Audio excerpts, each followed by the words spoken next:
What's up everybody, how are you doing? I haven't made a video in a long while and I put a lot of effort into this one, so if you do enjoy the video, please send me some love with a like, comment, and or subscribe. You saw the title of this video, so let's just get into things. So the first thing we see in the trailer is a short notice fight opportunity from Uncle Dana. Basically it's what happened to Masvidal and Kamaru Usman. Definitely an upgrade to the previous version in UFC 3 where you didn't have a choice to accept and you were given just 2 weeks to train. It adds to the realism in not only being able to turn down the fight, but you get some consequences, which I'll talk about later in the video. But if you watched the Masvidal-Usman fight, you could tell, Masvidal only had one and maybe a half round in him. Next, we're introduced to Coach Davis. Now, EA Sports is saying that the whole career mode experience is going to be quote-unquote unscripted, but introducing someone so close to the experience and your own character, I worry a bit that it may follow the lines of NBA 2K and My Player Mode, and I'm interested to see how much involvement Coach Davis has in your career, because I don't want this to become a linear story with very few branches of dialogue.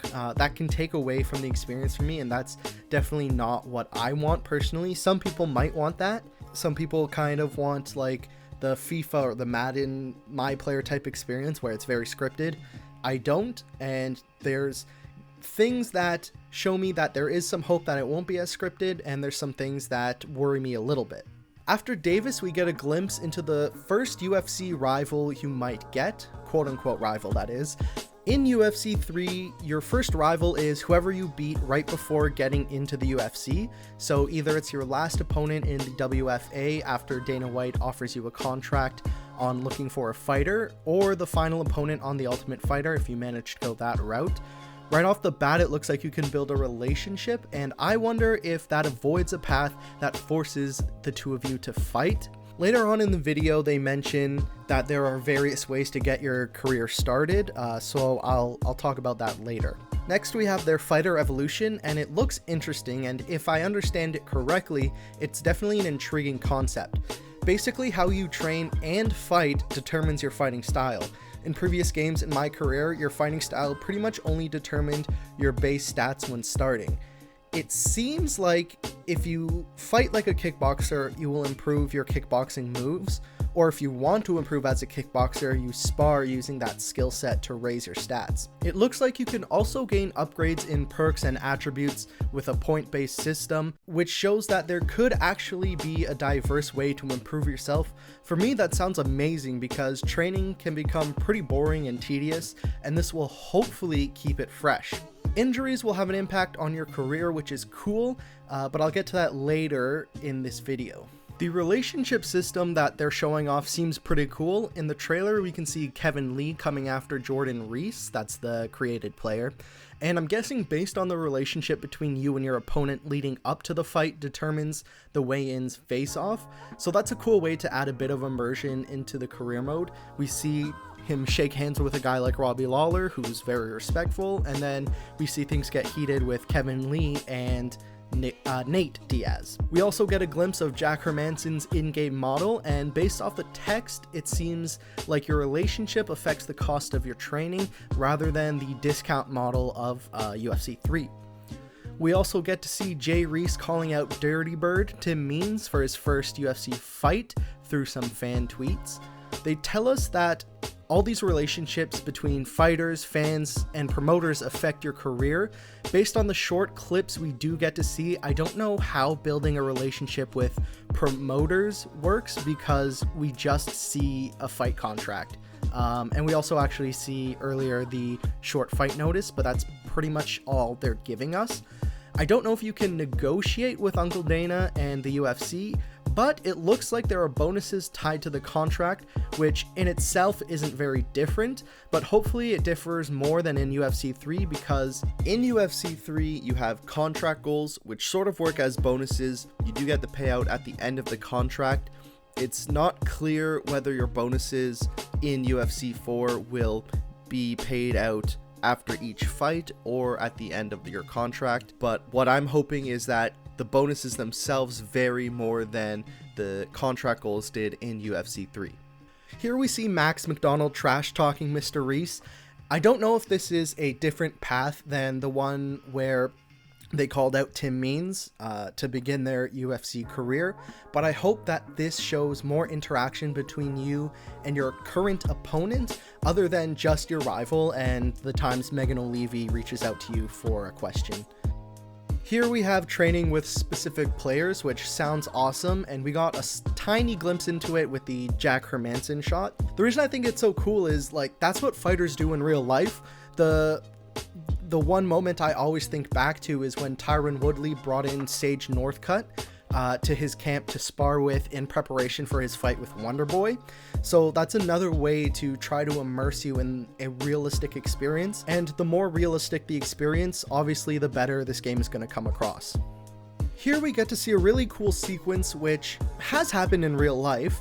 They show Reese knocking out Colby Covington in a sparring session, then Colby being a lying rat on Twitter, Reese releasing the footage, and then a heated face-off, all building the hype before they square off in the octagon for real.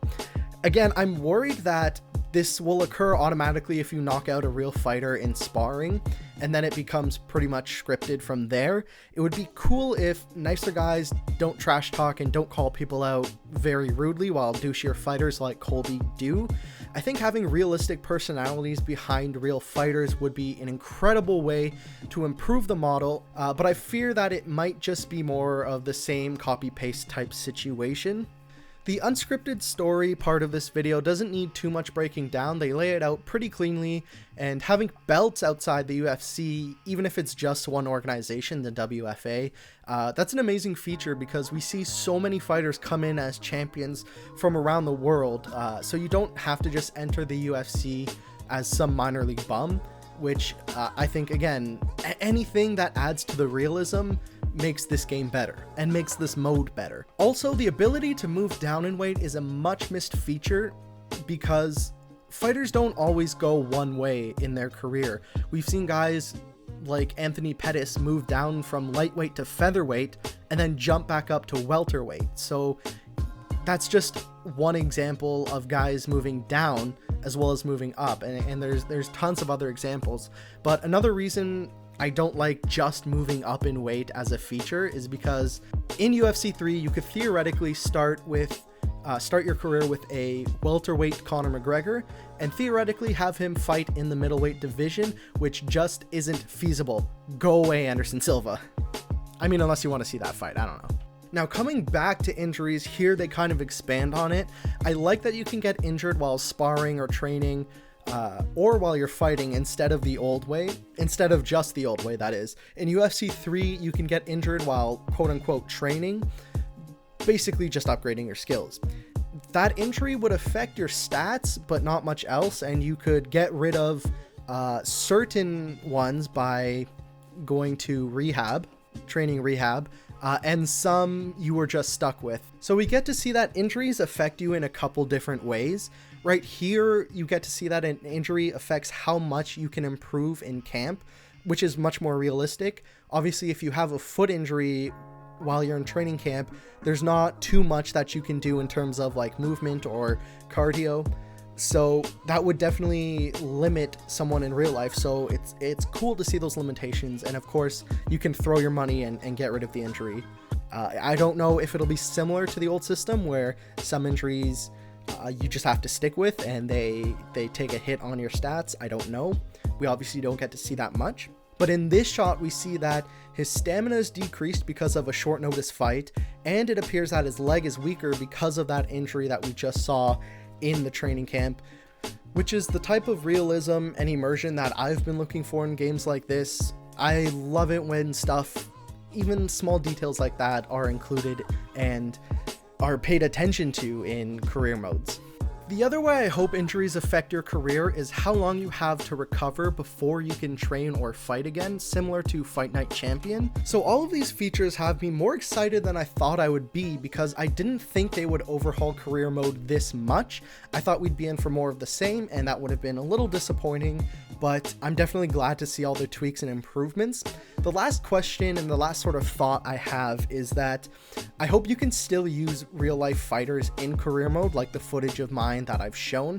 For me personally, I like going through the career of a fighter that I like and try to have them reach higher heights than they may have in real life, or just faster. One instance that I think of is I love Justin Gaethje, and I had him fighting for a lightweight title in UFC 3 way before I even thought he would get a shot. So I hope they don't get rid of that feature, but career mode, as they've shown, could have a far longer shelf life. So maybe I won't have the need to see Max Holloway actually get that champ status. So that's it for me. I hope you liked the video. Let me know if there's anything I missed in this career mode trailer, or if there's stuff that you'd like to see that I didn't mention. I tried to go over mostly just what they showed us and what we can infer from that, and what I inferred from that. Leave a comment if there's something that you hope they keep from the old game or something they add that's missing. I'd love to talk about it. Me personally, I prefer career mode. I don't like playing multiplayer a lot because I have stupid anxiety about that, and I won't get into it, but I just don't want to get dumpstered by some 10-year-old and then feel bad about my life. So that's why I stick to single player. That's why I stick to career mode. Again, thanks for watching and have a good day.